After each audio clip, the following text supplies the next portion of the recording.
deu 1 bilhão ontem, pelo menos. Então, mas no fim deu bom, hein? Só reclamar. Reclame mais. Reclama mais, também Reclama acho. mais. Você ouviu que o chinês falou que o tacacá é nojento, né? Tô brincando, só pra ele dar 5 bilhões. Espalha. Vamos espalhar, boa ideia.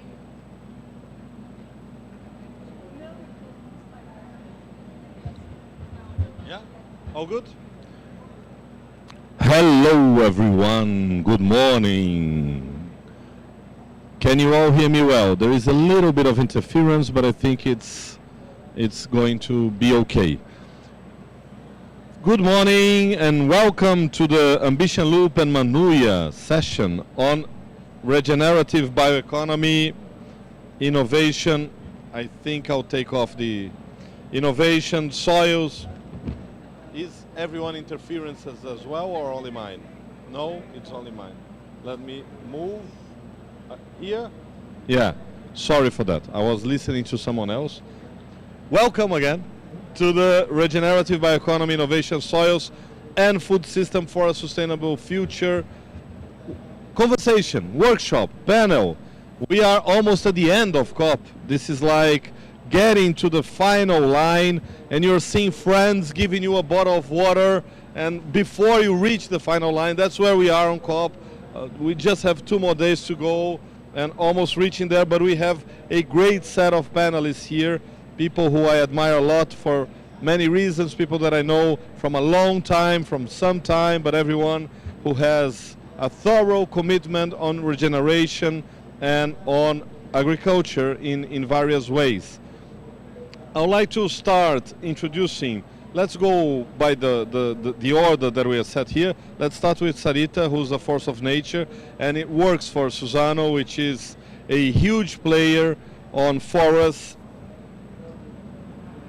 and does have not only a solid work on pinus, eucalyptus, but also on native species. So I'd like to hear a little bit more from you, how Suzano is facing the regenerative scenario, how Suzano is building a more regenerative future, and what you're bringing to COP in terms of the hope for Suzano in the future, and how can you contribute to the climate agenda. Sarita, the floor is yours.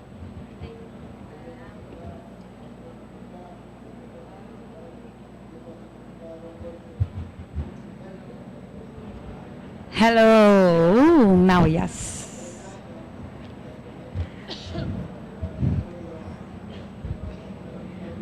A lot of Nossa, muita. Muito alto. Não, tá com muita interferência. Muita. It's okay, you can speak Yeah. without... I will speak without this. Yeah. Because it's better. Hello, good morning everyone. We are ready to the final sprint and the COP. My name is Sarita. I'm from Suzano. Suzano is the largest pulp company in the world. We are creating the pulp base in the forest plantation. We are here in Brazil planting 1.2 million eucalyptus trees per day. 1.2 million trees per day as eucalyptus, and in 1.8 million hectares with 1.1 million hectares of conservated and native area. To put this in perspective, this 2.8 million hectares means this the Albania-sized country or Alagoas state in Brazil. So we are one state as a forest here in Brazil. In this area, we are working to produce the eucalyptus, but the most important, the nature and the climate, it's totally affecting, related in what we are doing. So this is not a recent agenda for Suzano, it's a long-term agenda, because we need to understand the ecosystem, understanding what happened in the climate, what happening in the nature to drive our strategies.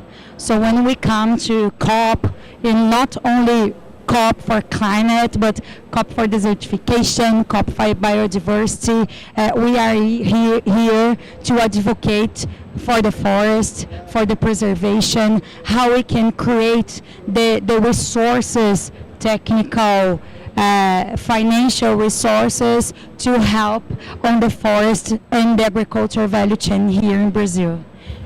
Thank you so much, Sarita. It's very good for us to do a small introduction so we can have other rounds.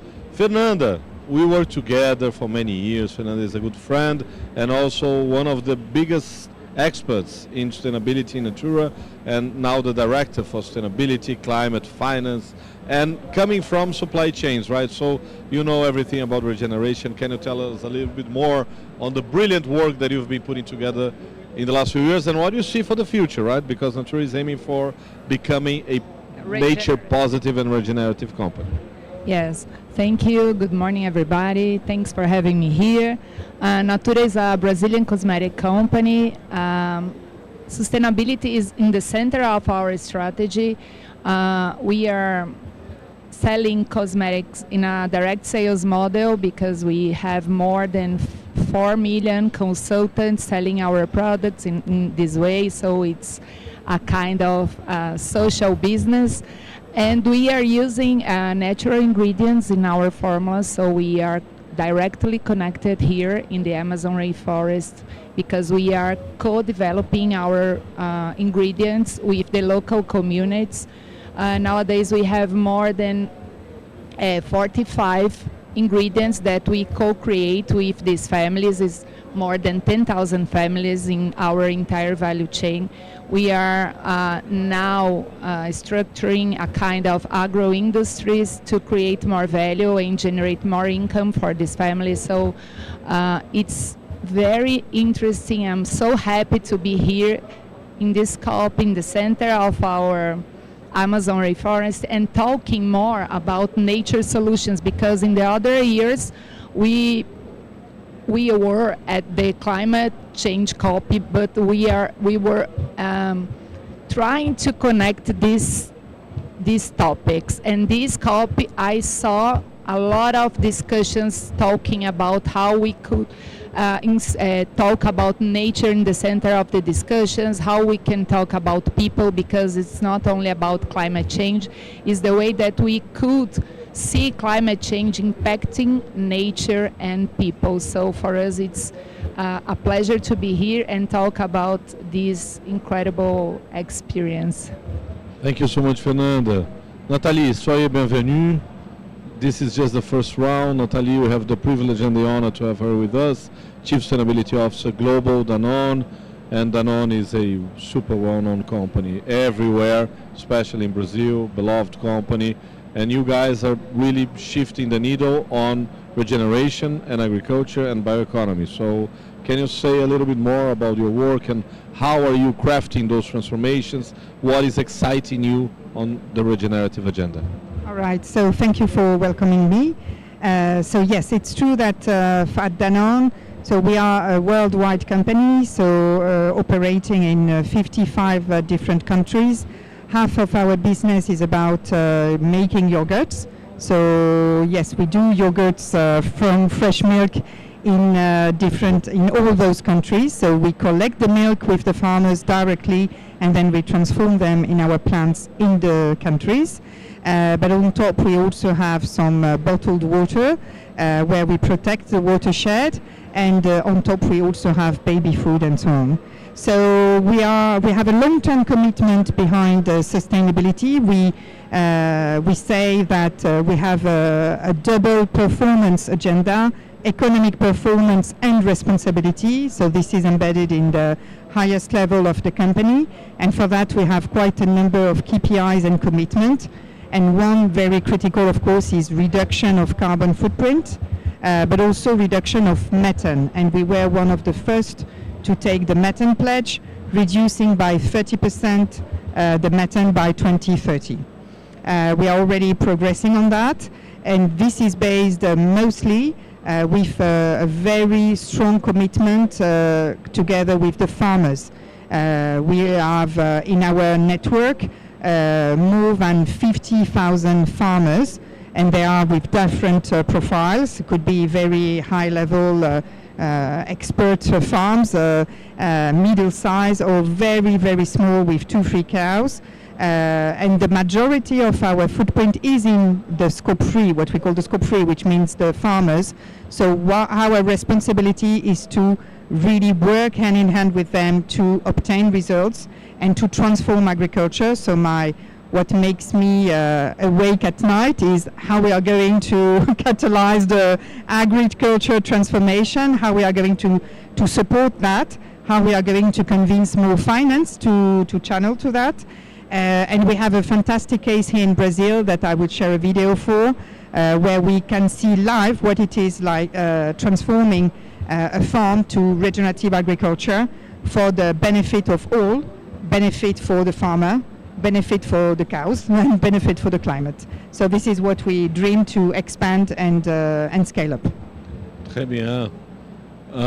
Andrea, my friend, benvenuto.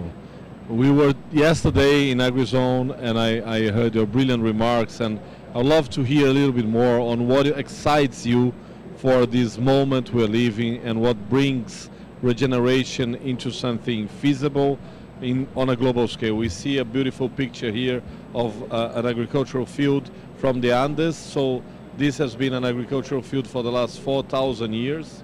And this proves that resilience is important and that the future is also ancestral. So how do you see regeneration playing for farmers globally? Thank you very much, Marcelo, and it's always a pleasure to be with you. Muito obrigado a você.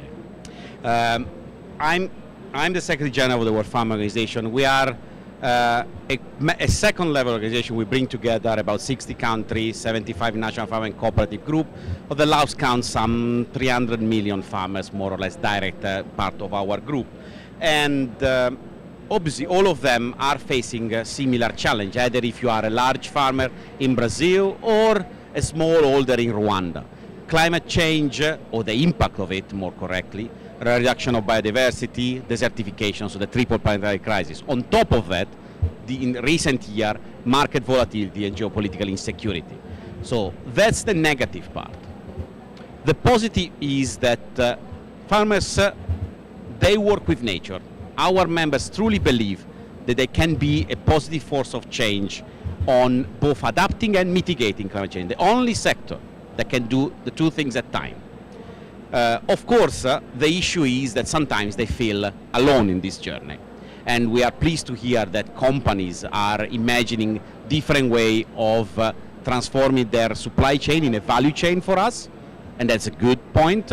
It is important to also, in that approach, redistribute value along the supply chain. And as been said before me, is not only downstream and farmers. There is obviously also an upstream. There is also the environment the farmers operate, meaning the financier, the insurance.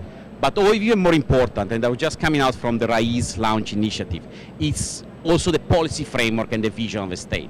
We imagine that there is still an important role that the catalytic capital can be conveyed through a formal channel. Unfortunately, still today, farmers struggle to access this finance, this catalytic transformation capital to embark on a, let's call it regenerative, let's call it nature-based solution, let's call it climate-smart agriculture. There are so many names around the world. Reality is to produce more with less, being more in line with nature, use wisely the resource, intensify sustainable is still needed, and reduce the balance where, improve the balance where is also needed. So this diverse globe is what we represent as WFO. This diverse globe is also what encouraged to be this diversification of food system. Apologies, not native English speakers problem. It's our investment of the future. Is this 600 million farms around the globe, according to FAO data, is like in finance our diversification investment portfolio. We need to help them to become more sustainable. Farmers are ready to do so, but then again, it's a journey that should start with them and the farm organization. It's not a top-down, it's a bottom-up. Correct, perfectly, and totally agree with that. And Sarita, coming back to you, and it was mentioned the solutions for soil and desertification, and how can we use the 3 Rio conventions to tackle global initiatives and targets. So how can we bring emissions down, bring nature back, but also recover degraded land? And I think Suzano is one of the biggest players for recovery of degraded land as well. How are you seeing the interlink between those 3 objectives, and what are you guys doing to accomplish the global targets we are all aiming for? Yeah, thank you. For us, it's totally correlated, this bottom up, but the correlation, looking for the soil, it's completely, yeah. We have to have the cover, we have to preserve the watersheds, and we have to enhance the biodiversity to have a healthy soil. What we have been doing for the last 100 years, it is 100 years we are doing the plantations, but now in the last, I think, 20 years, we have a policy that we are expanding our forestry in Brazil or in degraded areas. So we are mapping the Brazil and understanding where it is, this degraded or pasture land that was, we do a really interest due diligence, and we are producing in this land. But it's really important, the forest code in Brazil, it's so advanced. It's important to have a percentage of this area with the conserved and native species. So we are connecting the eucalyptus plantation with native species.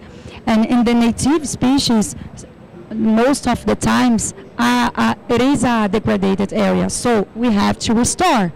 We have to protect this area. Putting seedlings or taking out for the endangered, the invasive species to have this area. And we did this like a long time. We have a procedures to do that, and we were recognized in our process with the most transformative ones, because we are protecting this 1.1 million hectares doing the restoration. But we are doing more than that. Suzanne set the target to connect 500,000 hectares of biodiversity corridors. So this corridors is not all in our areas. It's a corridor in Cerrado, in rainforest,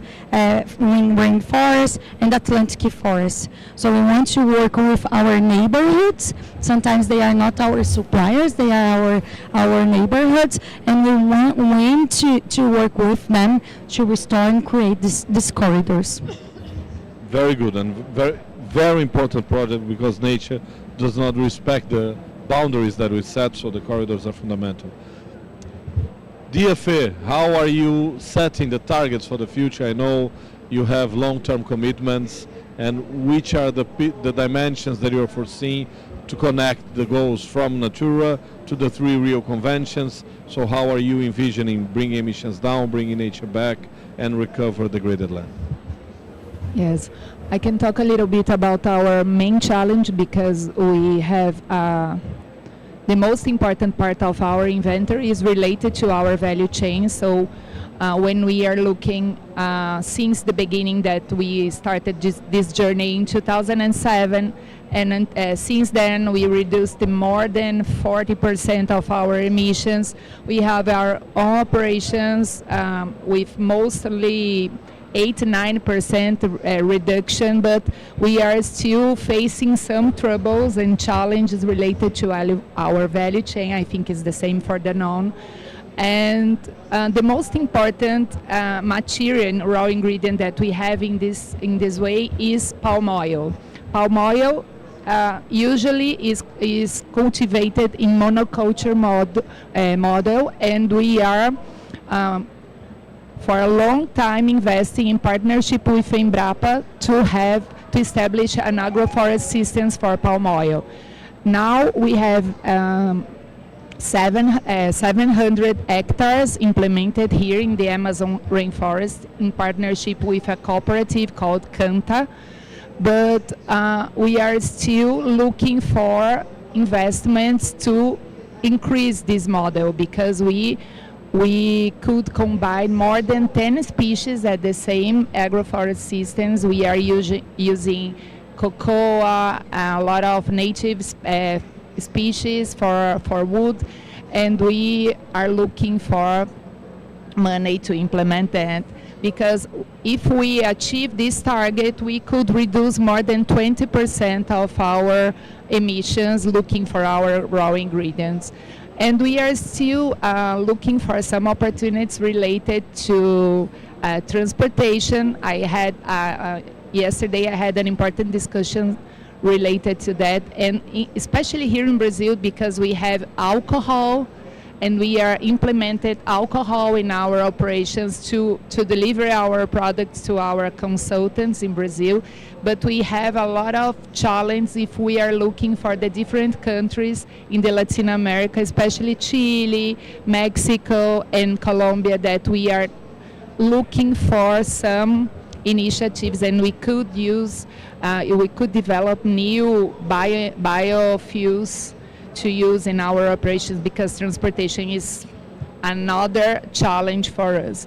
So I think this agroforest systems could be a very important project that we could deliver, because it's the first time that we are seeing an agroforest system implemented for palm oil. It could be a solution even for the food companies, because food companies are using palm oil a lot. So I think it's a nice project. And I think that this kind of panel for me is interesting, because we need to look for different sectors and establish a different kind of collaboration to find solutions that could help different companies, different sectors to create solutions. Suzano is one of the examples, because we are printing our magazines to show our products for our consumers, and Suzano is helping us in some projects to create low emissions paper to guarantee that we could reduce our inventory too. Very good points, and great to see the partnership ongoing, right? And the great projects on agroforestry, which carry a lot of hope. Every time I have to mention the future of agriculture, I always mention agroforestry as part of it, right? Nathalie, I think Danone is one of the biggest experts globally on probably the integration between not only cattle production for milk, but also agriculture as a whole. How do you foresee the future? How are you connecting your targets in terms of emissions, biodiversity, and land use? Because you're also a big land regenerator by your activity. So in Brazil, we have 42 million hectares to bring back to regeneration for farming only. And EcoInvest is one of the instruments that we're trying to speed up that process. But we need companies to do so. And I'd love to see our perspectives for the future and the integration between cattle, crops, and forests, and how Danone is performing not only in Brazil but globally. Well, so first of all, of course, our number one challenge is indeed in the farming and the upstream. It accounts for more than 90% of our carbon footprint overall. So we do the max of the max in our own plants. We will be close to reducing by half the emissions from there. We already have several plants that are carbon neutral, but this is by far not enough at all. So that's why we focus a lot on the upstream and agriculture specifically. So our number one source in the upstream is indeed the dairy farming. And we have the chance to have the direct contact with farmers, and we want to leverage that to, I would say, instill to the max the right practices and the right knowledges. So for that, what I would like to share is a more live example, which is the Brazilian case Flora. So if we can show the video, I would encourage the panelists to look at the video. It's only 3 minutes, but here we will see farmers and we will see live case. I think it can be better Shall than my own we go speech. here to watch the video and then we go back? No campo, produzindo leite, todo dia é um desafio novo. A gente tem muito problema de degradação de solo, problema de emissões de gases de efeito estufa, a gente está vendo muito questão de mudança climática. Então, sou filho e neto de produtores de leite. Leite corre nas nossas veias. Meu nome é Auro Carvalho. Eu tenho hoje 50 anos. Sou casado com Sônia, minha esposa, que está aqui junto comigo. Nós temos essa propriedade aqui no sul de Minas. Hoje a gente conta no nosso plantel hoje com 72 vacas em lactação. Eu sou Leonardo Sima, eu tenho 40 anos, sou natural de Ipatinga, em Minas Gerais, e aqui na Danone eu sou responsável pelo relacionamento com fazendeiros, dentro da área de compra de leite da Danone Brasil, trabalhando toda essa parte de desenvolvimento junto aos produtores, fortalecendo as nossas parcerias. Por favor,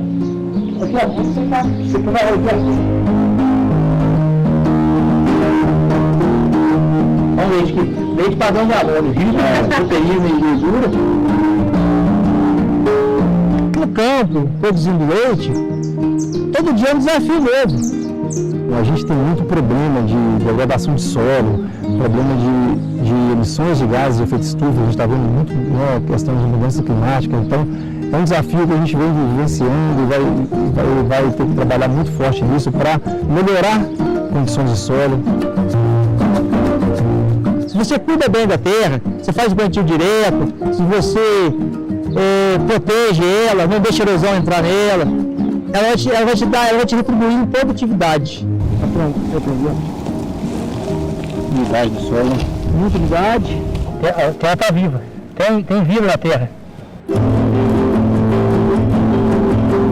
Resumindo a jornada fora em uma frase, eu diria que é um conjunto de práticas que a gente implementa junto aos produtores das fazendas para transformar a produção de leite em uma atividade que seja economicamente viável, ambientalmente correta e socialmente justa.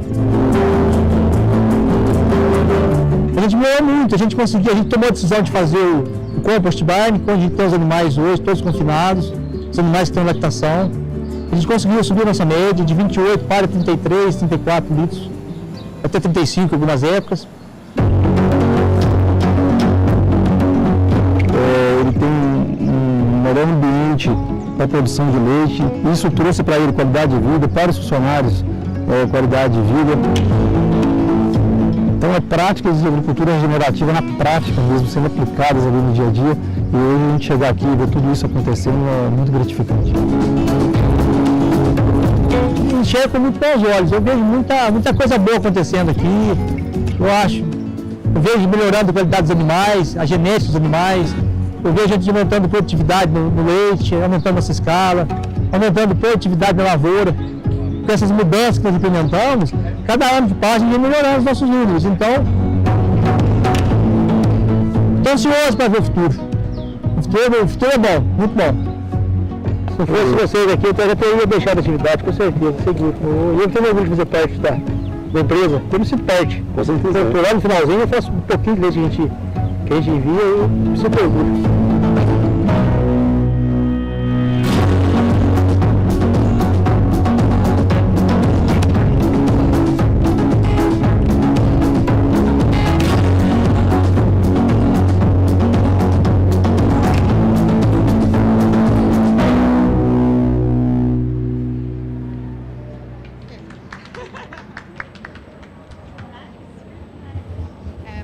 So here we see that it's also very much about transferring knowledge. So for that we decided to create a milk academy where we are going to disseminate the knowledge of good dairy practices together with regenerative agriculture practices. And we are launching the first one. It will be for mid-size farms. Then we will have a one for big size. And then last one in Morocco will happen in 1 year for the smallholders. So disseminating of knowledge, but I think something that we need to take all of us together is indeed the financing, because it's true that in Brazil we were quite happy with a very positive environment for that, with some support from the Brazilian, I would say, setup. It's not always the case everywhere, and I think this will be also another challenge. Merci, Nathalie, and it's always good to see a happy farmer producing well. Even the cows look happy, which is something hard to tell, but as they were jumping gladly, they look very healthy, and yeah, very good, very important project, very meaningful. Andrea, we are here in a panel with 3 major global companies with global operations, are all the 3 of them connected to farmers globally. How can private, because when we speak about farmers globally, we normally tend to go to the financing side of things and to the policy side of things, because there is the need for lower interest rates, and there is the need for policy to help to create new incentives like carbon credits or paying for environmental services, etc. But private sector, with its capacity to mobilize and to tell how farmers can support the climate agenda, are pivotal. So which are the advices that you would give to companies in order to help farmers to achieve their goals, to create the win-win situation that we are all aiming for? Thank you. And yeah, it's such a diverse world system. And then when you were talking about the cosmetic component, my memory went back 20 years ago when I was working in this area of the globe. So Estado Amazonas, Estado Pará, and I had the pleasure to see the very basic way to extracting oil of paurosa, of angiroba, of a different activity that can be done from a forest extractivism at very small scale.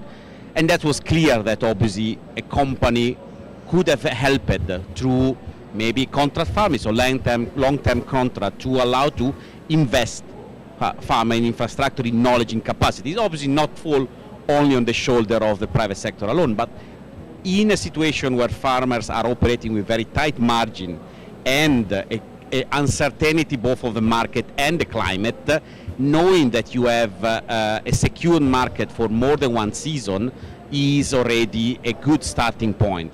It builds that trust and long-term relationship that farmers always look before. Farmers also trust other farmers, and that's why the recommendation for us, WFO, to the private sector is always make sure to involve a national farm organization, cooperative group, because it's the way also to minimize the risk, spread the information, get a vetting approach.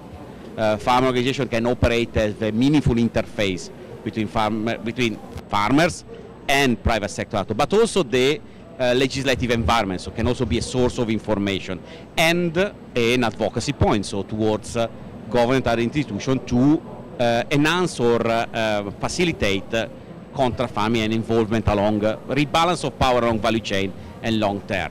But also we, as WFO, we really ask industries, both at downstream and upstream, to make sure that they are not overburdening farmer with MRRV component. It's obviously we need to measure what we do and farmers are doing, but today there are out there something like 130 farmer management software that are collecting data from farmer, and farmers receive very little about that. They don't know what the data are going.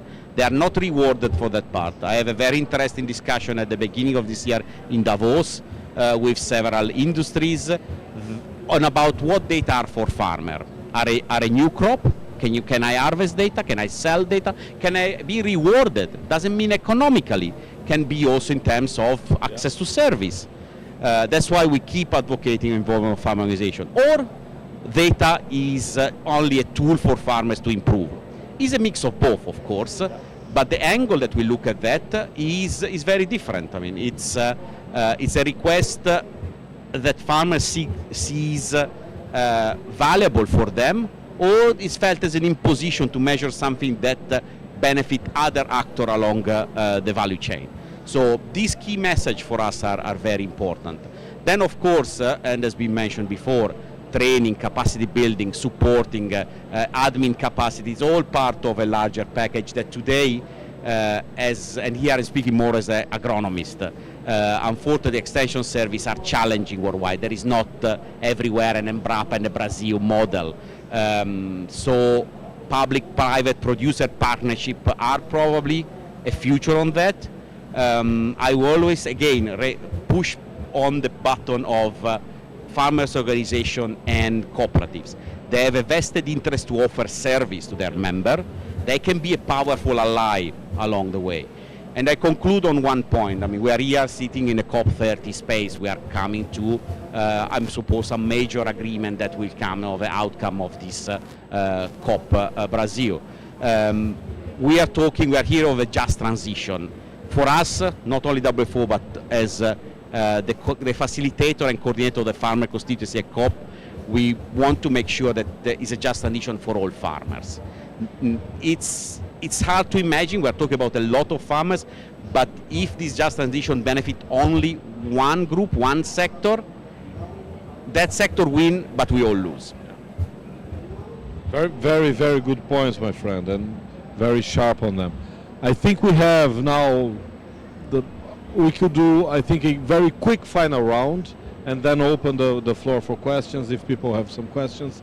My quick final round would be, I think this is a moment of collective effervescence, and we are all together praying for the same values, trying to run on the same goals, and the gates of the negotiation are shutting down, but there's still hope.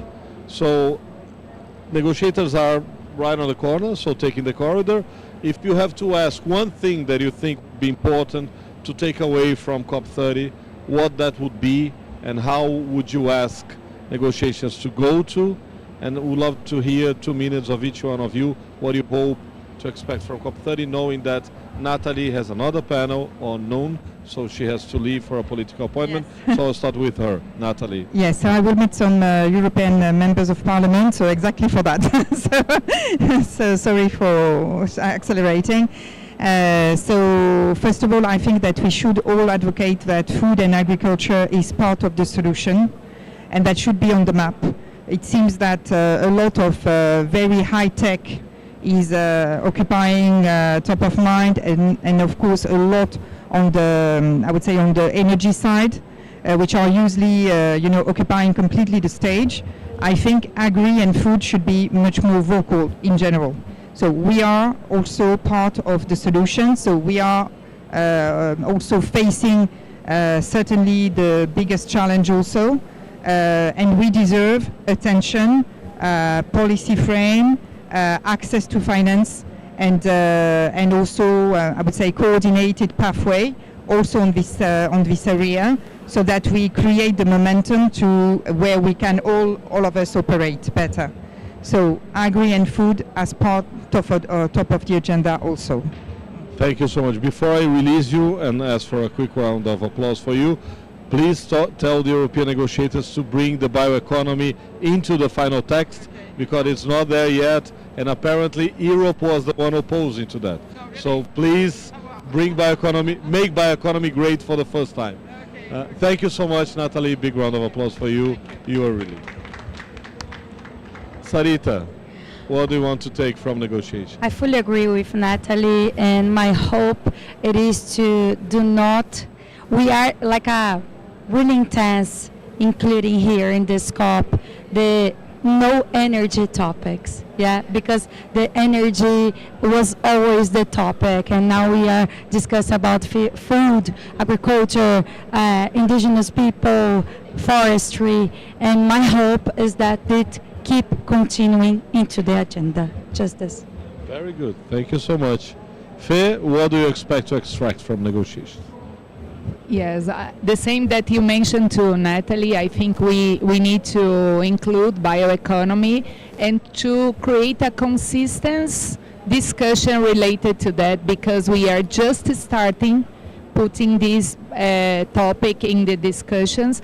And the other one, I think, we call this COP the COP of implementation, mutirão, and everything.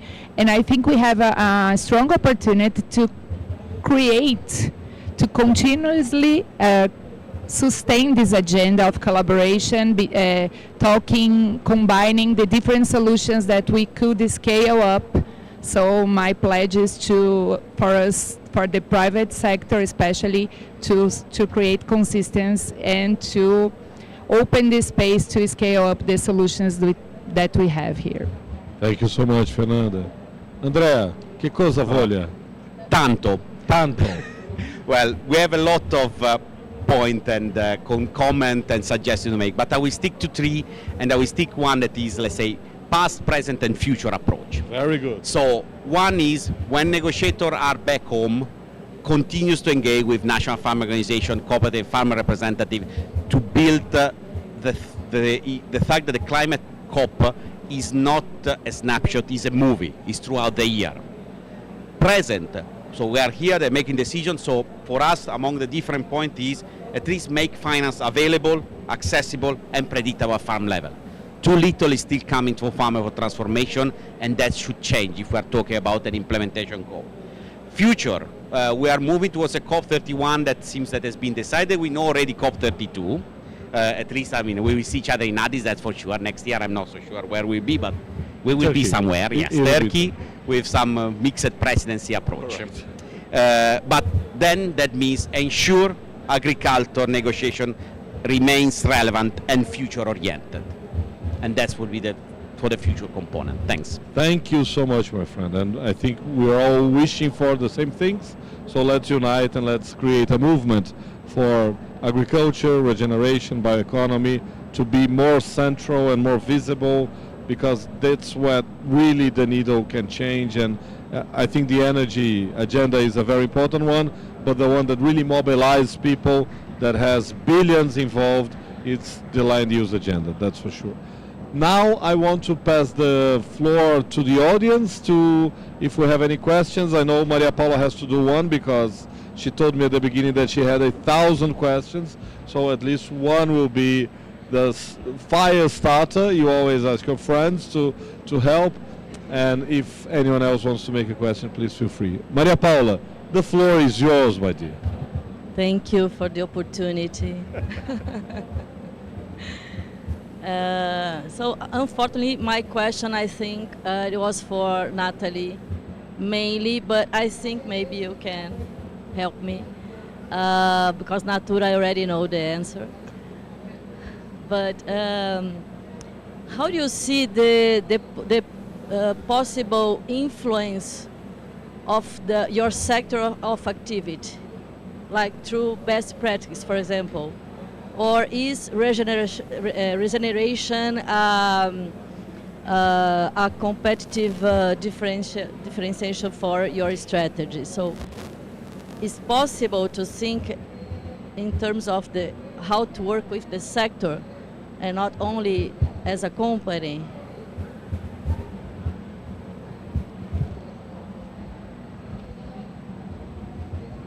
Thank you for the question. I think more than work in the sector, it is work in the landscape, because there is no borders, for okay, here's my company, or here's other company, or let's take out everybody and see. Our strategy, we were doing these studies, understanding the potentials, not only for restoration and conservation, but for our social projects. Suzanne aims to help 200,000 people uplift the poverty. And this is in the landscape, and we are influencing and working in the land with 300 people. In these farms. So we understood that we need to have partnerships. Sometimes it's not partnerships on the land, like other companies, banks, to take the money, goes to the farmers and help them change their productions. Suzanne is not an agriculture company, agroforestry company, but we are incentivizing, helping with technical assistance, as the same that Danone is doing, helping the technical assistance in the land to help the communities to produce their own products. And more than that, how we can help them to access the finance, access the value chain, the policies that they can sell their products. So for me, it's more looking for the ecosystem who is in the same place and bring the companies from everywhere to help us as a financial using the technical assistance layer. I'd like to mention some numbers. We did a study with TNC, Nature Conservance, and IDB that is close here. And the number is that standing forest bioeconomy can be 9 times more profitable per hectare than the deforestation models. So there is numbers that can prove that it's profitable, that it could be good. And another number that I think it's important, that this kind of initiative could create more than 400 million jobs until 2030, because we are developing the economy in this way. So we need to take care and to look for the bioeconomy as a huge potential for the planet and for everywhere. We give brief comment on the farmer side. So while it's all clear that this journey on transition, in the regenerative or whatever solution has been in place, farmer felt the need, there is obviously an activation cost. You need to absorb, unfortunately, a reduction, science say between 2 to 7 years, reduction of revenue, before benefiting from the increased resilience.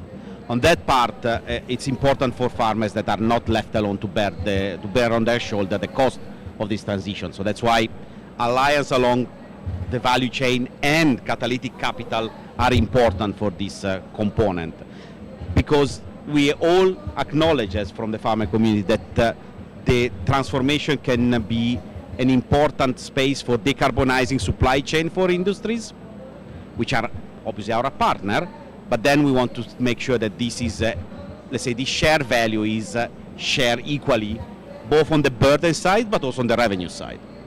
So that's a comment from farmers. Another question. Very good. She said she had 1,000. Question. A comment on the question. Good. No, it's just to apologize that my question is because you really do a very good job. So that's why I thought, oh, you could help others to do the same. It's not a critic, it's a compliment. Yes, of course, my dear.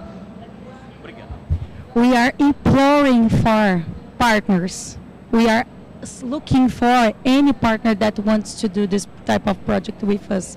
If other companies has this this poverty target that we have to uplift, to help in the landscape, will be better for everybody. For sure. Dear ones, is there any other burning question in the audience? No? If not, I'd like to wrap up by, well, there is a huge future for this discussion. You know, the numbers from Pará is 3.8% of the whole state is on bioeconomy. In Finland is 12.7%. There is a lot of room to grow, and I think we're just starting. So my pleasure to connect with you again in COP on this format. And now let's wrap up and go to the next session here. Thank you so much. Have a great afternoon.